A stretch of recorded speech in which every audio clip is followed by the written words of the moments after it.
Hey, y'all, this is Don, aka the Interactive Nanny, coming to you guys live and in living color from Interactive Nanny's world, where love and play are what? Interacting. So I know it's been a few weeks, a couple of weeks, about what, 2 or 3 weeks since I've been able to come back on, and I apologize. Next year I'm going to have to do better about being as consistent as I would like to be, as my intentions are. But I am here, and we are gonna have a story time. This one is probably geared more towards the older littles, some of the older littles. I guess, yeah. But nevertheless, all can listen and get something out of the books. And these are really cool looking books. I've never read either one of the books that I'm getting ready to delve into this evening. These are actually two of my honey baby's books, or my granddaughter's books. But I call her my honey baby because my grandma's name is Honey. So these are two of her books that my daughter had gotten her herself. The first book I'm going to read is actually by Colin Kaepernick. And I've been wanting to read this book for myself. Just never have, gotten the book. And so, since my honey baby has the book, why not just share it with you guys while I explore it myself? But yeah, this one is by Colin Kaepernick, and the title is "I Color Myself Different," and the illustrations are by Eric Wilkerson. I color myself different. Well, when you open it up, the inside pages looks really fun and colorful. So let's see what we're working with on this one. Alright, let's see. You ready? Here we go. Hey, I'm Colin. I read books. I play sports and games. I have a lot of fun with my friends. I don't know too many kids who look like me, which makes me super cool because I'm different, I have super cool skin, super cool hair, and a super cool family. Sometimes it's not easy, but being one of a kind sure is amazing. Somebody has to do it, and that somebody is me. But one day I had to learn that being different takes courage. It happened at school. Good morning, class. Today we're going to learn about families, Miss Musa said. Grab a sheet of paper and your art boxes. We'll start by drawing what our family looks like.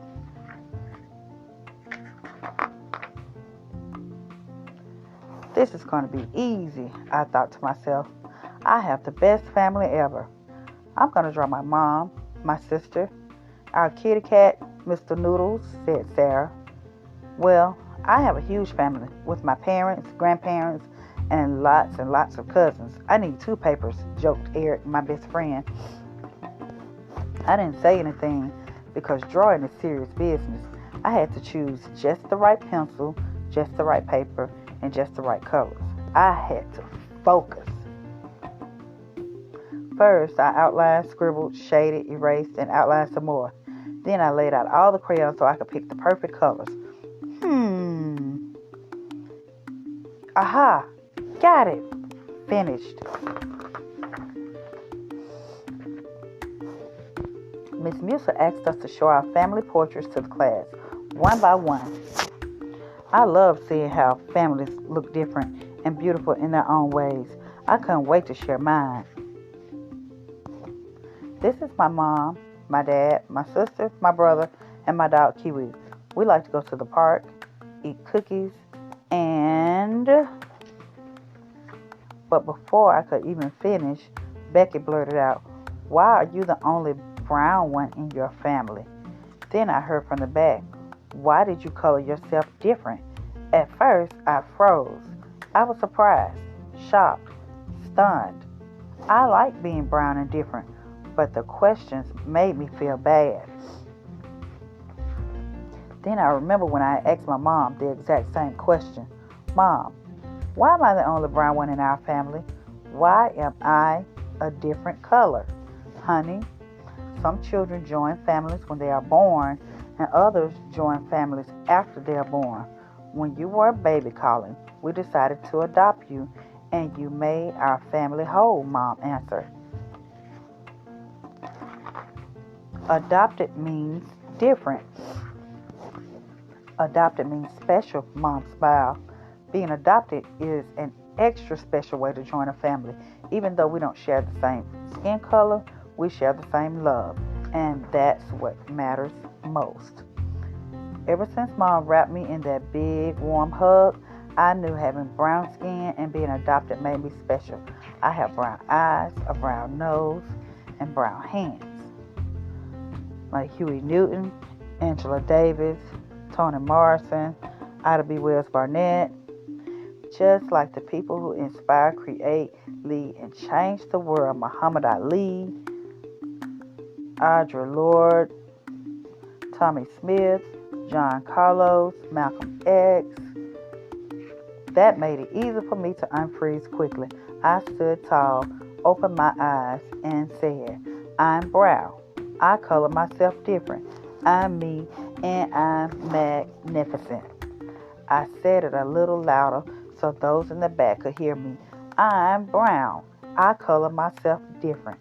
I'm me, and I'm magnificent. You are magnificent. Magnificently brown and magnificently different, affirmed Miss Musa. Brown is beautiful, added a classmate. Brown is the color of my favorite superhero, and the color of my doctor, chimed in another. And the color of my best friend, added Eric. Miss Musa smiled and clapped her hands. Wonderful, my magnificent students. Then she talked about the ways people and families can be different and full of love. I love my brown skin and I love my family. I love being different. As we talked, I snuck a few seconds to ask something very special to my family portrait before hanging it up on the wall. That day, I was proud. I was proud of my brown skin and I was proud of me. It was the day that I colored myself different for all the world to see.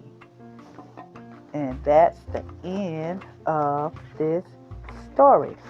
So that was Colin Kaepernick's I Color Myself Different. And I like that book. I actually did not know he was adopted until reading this book. So that was very interesting. You learn something new every day. Alright. The next book that I'm getting ready to read, it looked like it might be a cute little girl power book for the girlies. The title of the book is The Princess and the Pony. And it's from the number one New York Times best-selling author Kate Beaton. The Princess and the Pony. It's cute. As far as opening it up, it's cute. Get inside the book and see what we're working with on this one. In a kingdom of warriors, the smallest warrior was Princess Pinecone, and she was very excited for her birthday. Most warriors get fantastic birthday presents: shields, amulets, helmets, and horns on them. Things to win battles with things that make them feel like champions. Princess Pinecone got a lot of cozy sweaters. Warriors do not need cozy sweaters. This year, it will be different. Pinecone made sure to let everyone know exactly what she wanted.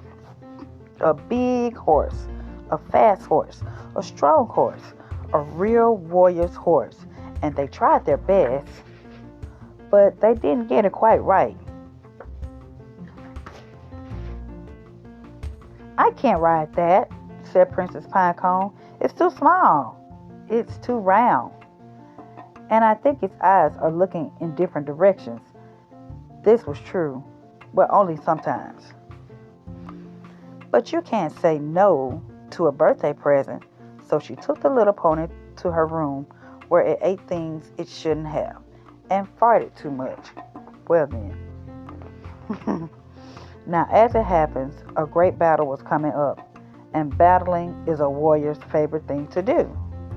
The princess tried to teach the pony how to be a real warrior horse, but the pony was hopeless. We'll never be champions, Pinecone sighed. The day of the great battle arrived. All the other warriors seemed to be very big and very tough. Just do your best, she told the pony. Just do your best. The starting horn sounded, and what a battle it was. There were dodgeballs and spitballs and hairballs and square balls. Those were new. People were getting knocked over left and right. Pinecone stood at the edge, looking for a chance to dive in. Just then, Otto the Awful, the meanest warrior of all, charged right for her. The crowd held its breath. Pinecone fumbled for her spitball,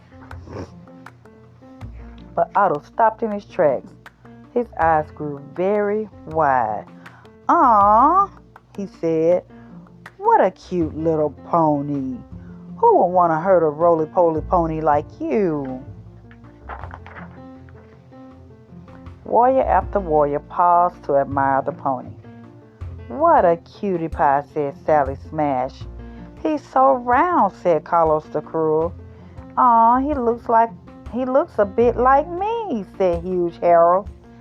Pinecone was flabbergasted, floored. "This is not how a battle usually goes," she said. "You're right," said Otto. "But we warriors don't often get to show our cuddly side." Princess Pinecone thought about it. "Well," she said, "I can help you with that." Soon, all the warriors had their own cozy sweaters. They were looking pretty cuddly for a bunch of brutes. Everyone voted Pinecone and the pony the most valuable warriors of the day. Pinecone threw her arms around the pony. "You're the best horse a warrior could ever ask for," she cheered. "Nothing can stop a team like us." The little pony was so excited, it lifted its tail and farted. "Well," said Pinecone, "we can work on that." That's the end of the story. So that is Princess Pinecone and the Pony. So those are the two books that we read for this episode of Inactive Nanny's World. I hope you guys remember to listen, like, share, and subscribe. And I hope you guys enjoy the rest of the week. This is, well, for those of us that are teachers, this is the last week of school before Christmas break. So all of you that are in the same position as I am, enjoy. Well, as a matter of fact, it's not even the full week because I'll be getting off early. So those of us that are teachers, we should be getting off early on Friday, the 15th. The 15th. So to the rest of you guys, especially the littles, enjoy your week, your 4.5 days this week. We'll be back next week for another episode of Interactive Nanny's World.